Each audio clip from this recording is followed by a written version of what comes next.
Welcome back to The Explainer. Today, we're diving straight into a mind-bending theological concept, the idea of supreme authority, literally becoming a servant. We are going to unpack the theology of humiliation. It's a fascinating historical and textual idea that honestly completely turns our traditional concepts of power completely upside down.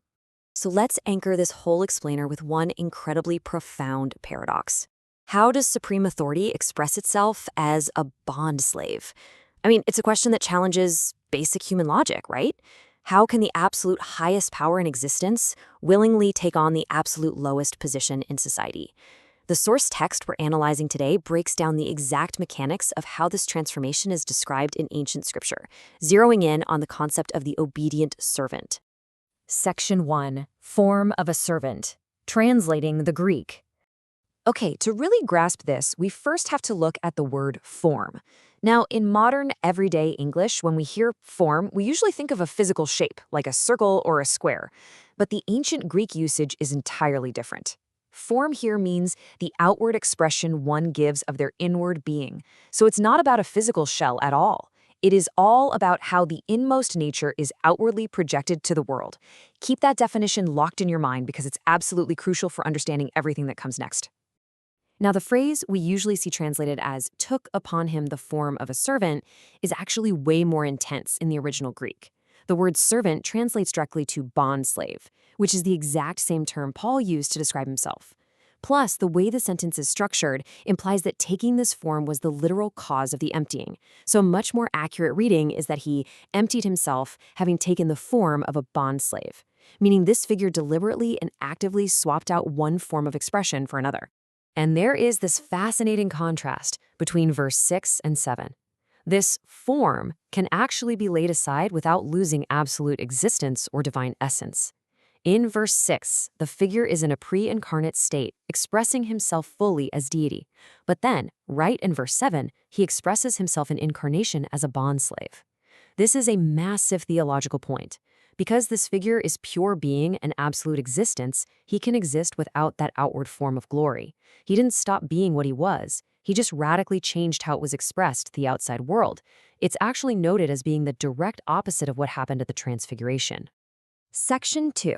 The foot washing illustration, a visual metaphor in John 13. Let's move from heavy Greek translation to a very practical narrative to help cement the idea. The physical actions of laying aside garments and washing feet directly symbolize setting aside glory and taking the form of a servant. Step 1. The Lord is seated at the table as master, which gives an outward expression to the angels. This perfectly illustrates the pre-incarnate glory.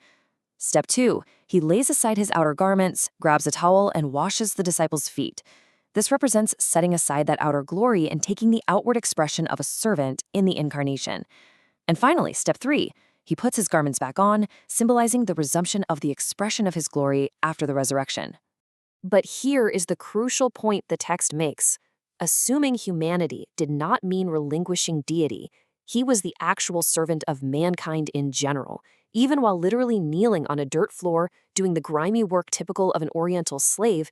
He was entirely 100% still their master and Lord. He was just as much God while on earth in his humiliation as he was before it. Being a servant in this context doesn't mean he was owned by one single individual. His service was an expression to mankind as a whole. Section 3. Depth of humiliation. The historical reality. So we're moving from the metaphor to the tangible, historical reality of the humiliation, because this wasn't just an abstract spiritual idea, It played out in the harsh reality of the real world. And the author explicitly argues that we cannot misinterpret this as him merely becoming some high-ranking minister of God, because that completely waters down the profound depth of the humiliation. Some folks try to soften the blow by saying he just became a servant in the sense of a high-level minister, but a minister of God could apply to the absolute highest angel in heaven. That misses the apostle's argument entirely. He descended to the absolute lowest condition of humanity, appearing in the most humble garb imaginable. The source breaks down 3 specific respects to this humility. First, he occupied a genuinely lowly condition in daily life. Second, he condescended to perform literal acts appropriate only for servants, just like we saw with the foot washing. And third, his everyday demeanor was that of a servant. He was looked at as a peasant. And honestly, this is fascinating. Lacking any aristocratic or upper-class markers was precisely one of the main reasons the religious leaders of Israel so totally rejected him. Section 4. The likeness of men, the two natures paradox. Entering this new state of being brings us to the ultimate philosophical climax of the text. We're looking at the phrase, "and was made in the likeness of men." This likeness was a real humanity, with a specific beginning in time, even though it didn't express the whole of his being. In the Greek text, likeness refers to that which is made like something else. So we aren't talking about a phantom, an illusion, or an incomplete copy of a human. It was a genuine human likeness. Referencing Galatians chapter 4, this humanity had a beginning in time. He was born of a woman. But the paradox is that this mode of manifestation, while completely real, was not all there was to him. The scholar Kenneth Woost hits the nail on the head with this quote. He says, "He was not a man merely as such, but the Son of God manifest in the flesh and nature of man." It's just a perfect summary of the scholarly consensus here. The assumption of humanity didn't somehow replace the divine essence.